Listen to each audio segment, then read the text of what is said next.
cool thing with 3D printing where you can end up changing the filament during the print if you want to. Yeah. So that you can get those different colors. Some different processes requires to use some different materials. So, right. Yeah, it's pretty neat how we can just adjust on the fly like that.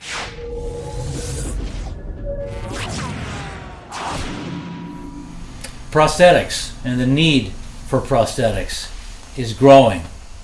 And with the way things are in the modern era and the internet and all of that, it's worldwide.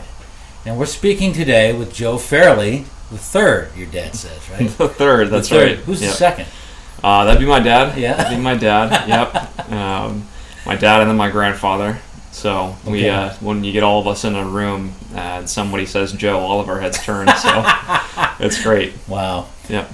We're talking here today about Ascent Fabrication. Did I say the name right? Ascent, yeah. Ascent. Ascent Fabrication, that's it. Tell us what Ascent Fabrication does. Yeah, so Ascent Fabrication is a digital prosthetic and orthotic central fabrication entity that is looking to have more widespread reach into the prosthetic and orthotic field for additive manufacturing. So we do a lot of education and collaboration with clinicians. Additive manufacturing and 3D printing specifically is a very new part of our field.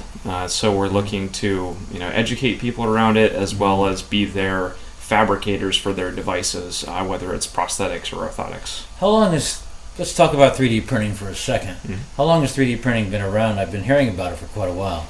Yeah, the 3D printing has been around since in more mainstream since about the 80s, Okay. but it really didn't gain a whole lot of traction within the prosthetic and orthotic field until about maybe 10, 12 years ago, where the first 3D printers started to make their way into the field, except it wasn't received very well because there were some processes that weren't educated around exactly how to use the printers for different applications. So, and plus the technology and materials weren't quite there yet. So there were a lot of failures early on. But within the last 5 years, really, there's been an uptick in some more focus on the materials and processes. So you're especially interested in the prosthetics, the 3D printing of prosthetics, right. And the sockets needed and all of that.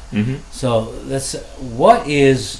now this is just from a layman's standpoint, from what I'm asking. Yeah. And maybe that's a good thing. What's the materials used to create an arm? So how do you do that? Yeah, it could be an arm, it could be a leg. So what we do in the initial stage, we'll take either a 3D scan or a cast of the person's limb with either plaster of Paris, fiberglass for casting, or taking the 3D scan, we have that digital image. Once we go through a testing phase, we'll use PETG, which is just a clear plastic that we can see through, so that we can make sure the pressures and everything that we're putting on the limb are appropriate in certain regions, and then bony areas are accounted for. Once we go past that test stage, we'll use, in traditional fabrication, carbon fiber, fiberglass, epoxy acrylic resins to do a rigid structural frame, and then use some flexible materials like TPUs and TPEs to give a nice soft inner surface to that prosthetic socket. So, wow. All of that is contained. How do you do a 3D scan? How do you do that? So we would end up having some sort of apparatus, whether it's handheld and has a wire connecting to it that looks almost like an old telephone, or you have an iPad with an attachment to it, or now on your iPhone 10 or newer, there's a new app called Comb, and it's extremely detailed, where we end up taking a 3D image. The person has to sit completely still for about 1 to 2 minutes tops, and we basically move around their limb until we can get the full scan. We do get some visual feedback on the screen as we're taking the scan to know that we're getting everything that we would want to get into the scan. Okay. Yep.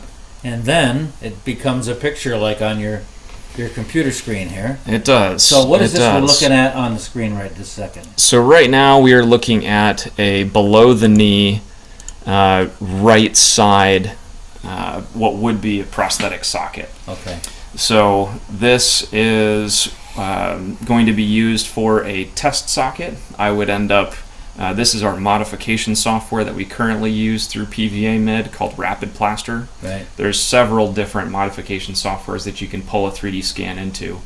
But this is the one that we're using currently, one of the ones we're using. After we get this set up the way we would want to, if we need to make any adjustments to the shape or the circumferences here, we then have to put it into a different piece of software to talk to the printer. So that's when we would come over to what we would call a slicer program, such as the Prusa slicer or the internal slicer through Rapid Plaster. In order to get it ready for printing. Okay. And I like to describe 3D printing to some people who haven't quite seen it a whole lot before, just like 2D printing, where you're putting ink down on a paper, but now you're layering all of those papers on top of one another. And that's what this slicer does. It goes through and individually slices each layer of the 3D image, according to a slew of settings that we put into it to make sure that it will print well. How long would it take to print, 3D print, the average prosthetic arm? Yeah, so if we're going to do an arm, depending on the size, right, that might end up for a more test socket phase. Those materials run a bit more quickly. So it could be anywhere from an hour and a half up to 5 hours maybe for an arm. Sort of similar for a leg too. It would be maybe around 3 hours up to 8 hours for below the knee. If it's larger, like above the knee, the circumferences can get quite wide, so that can end up being sometimes 8 to 12 hours. Okay, so when you're 3D scanning a limb, I mean, obviously the person's missing a limb. What what actually are you 3D scanning? Just the area around where it would be? Yeah, so we're scanning basically their residual limb. So everything else that's still there, after we've done our clinical evaluation, seeing where the bony anatomy is, seeing any sensitive areas that we might have, we're scanning that, the rest of the limb, whatever else is there. And normally it'll be over some type of interface. We have a gel liner that we would normally use to create kind of a soft, cushiony barrier. Okay. Yeah. Let's get into your story for a second. Sure. How long has, let me say, is it Ascent? How do you say it? AscentFab. Ascent. I keep wanting to change it. That's all right. AscentFab. Yep. How long has AscentFab been in business, and how long have you been full-time? Right. So AscentFab has been in business since April 29th of 2021. So just over 4 months now. Yeah. It's been my brainchild for the last about 2 years. But I've been full-time at this now for about a week and a half. So throughout the last 3.5 months, I've been in a clinical role with Samson's Prosthetics and Orthotics Lab as a certified prosthetist and board-eligible orthotist. So I'll be taking some more board exams at the end of the year, early next year, to finish out that certification. Sure. I've been just trying to do nights and weekends, anything that I could outside of my clinical role, seeing patients every day, in order to start to build Ascent Fabrication. And as of this point, it's full-time for you. It is now. It is. I'm quite excited about it. It's something that I've been looking forward to pursuing for a long time now, because with my background in physics and exercise and sports science, I have quite a large array of skills that are needed for specifically this 3D space. And I saw that opportunity to come in and use those 3D skills to apply it to the prosthetic and orthotic field. So how much more effective is a 3D printed limb than the old standard? I mean, from the past? Right. I'm speaking from very layman standpoint. Yeah, no worries. Okay? Yeah. The ones that you see people with, or that you have, versus a brand new 3D printed one. What is the actual physical difference if it was for the same person, and how does one of them fit better than the other, Mike? So we're very early on in terms of the more definitive stage prosthetics, especially. So there aren't many definitive 3D printed prosthetic devices that are out in the market right now that people are actually using day to day. There are a fair few that are starting to make some headway. In terms of them fitting any differently, or being better or worse than the old traditional way, I like to say it's just a different tool in the tool belt of a prosthetist or orthotist, because there will be some patients where you'll have to revert back to traditional fabrication in order to get something exactly needed for a specific patient, but the 3D imaging is extremely accurate. We can get down to within a millimeter or half a millimeter of accuracy. So I'd like to give the example, when I was using the comb scanner through my iPhone one day with a patient, this particular gentleman had some pretty protruding varicose veins, and as I took the scan, you could see the indentations of those veins, so it was very detailed and accurate. Wow. And then I spent the last 3.5 months kind of fine-tuning my clinical workflow in how I take that scan, how I modify the scan to make the socket, and I was getting very, very consistent results every single time. Wow. So it wasn't too big, there wasn't too much space inside the socket, but they were fitting very well and very comfortable for people. That's great. That's a soundbite right there. That's very accurate and detailed description. You obviously know exactly what you're talking about with this. Right. And this is going to provide some value for people that are thinking that they, obviously if they need a limb, they need a limb, and I want them to kind of look at you for that.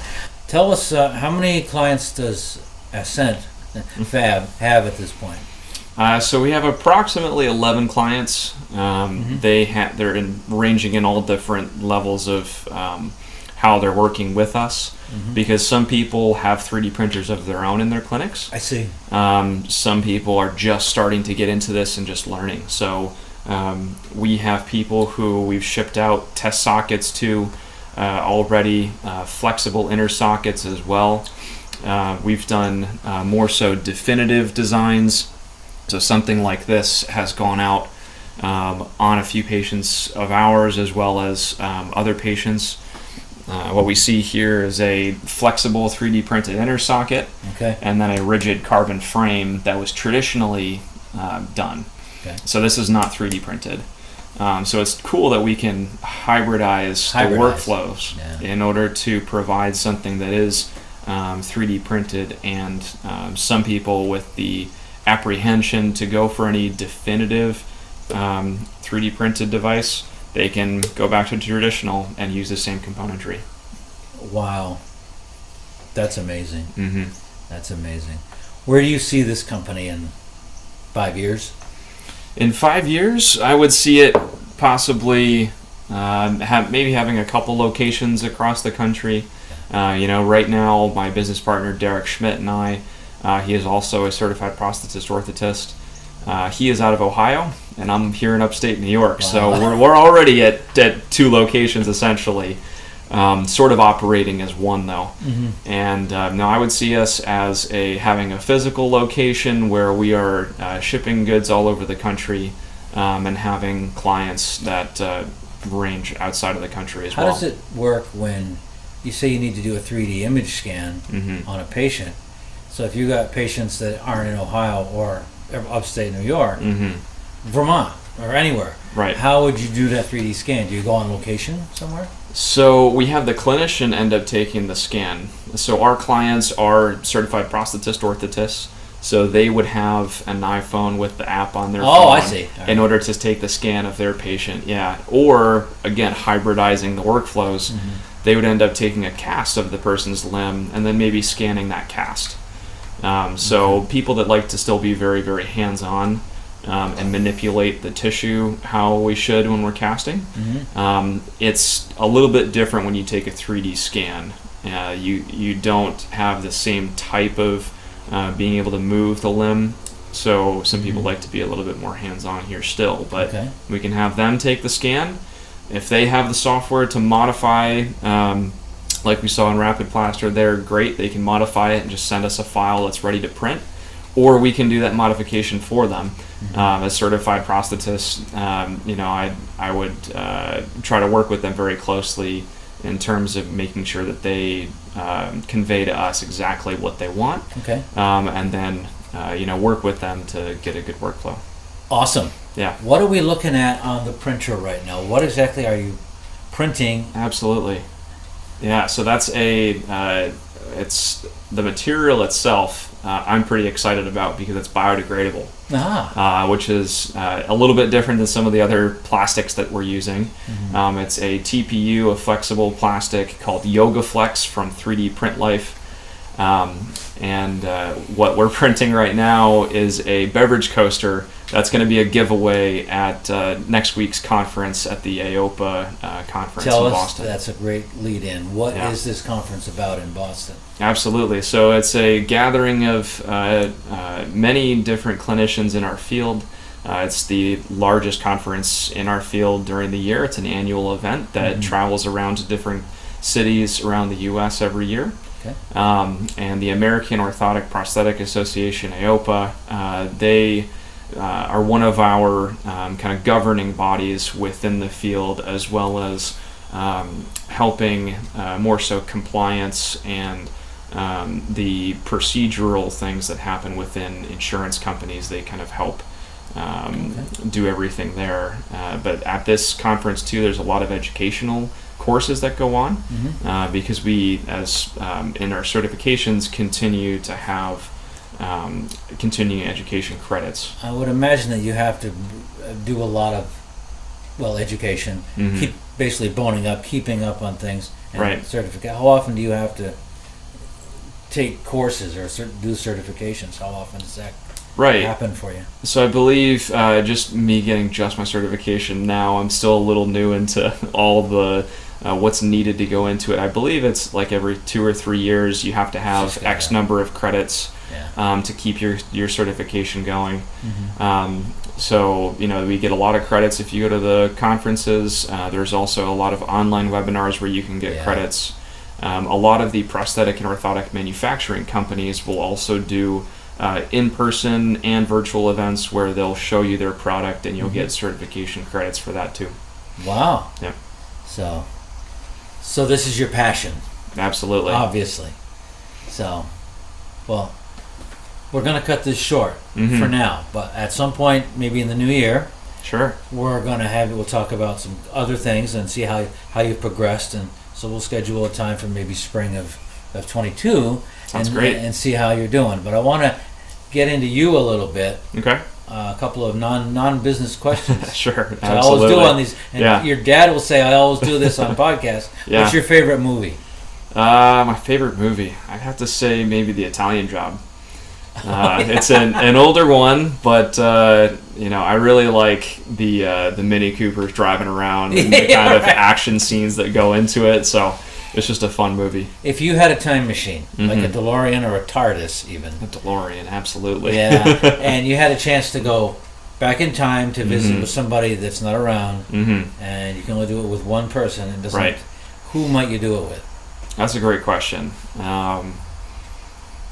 I'd have to say my grandmother. My grandmother is someone who is influential to me, who I would say left this world a little too early due to ALS, and she means a lot to us and our family. And she had a big impact on my life with being around her and my grandfather, being around their wooded property as a child, spurring my love and passion for the outdoors as well.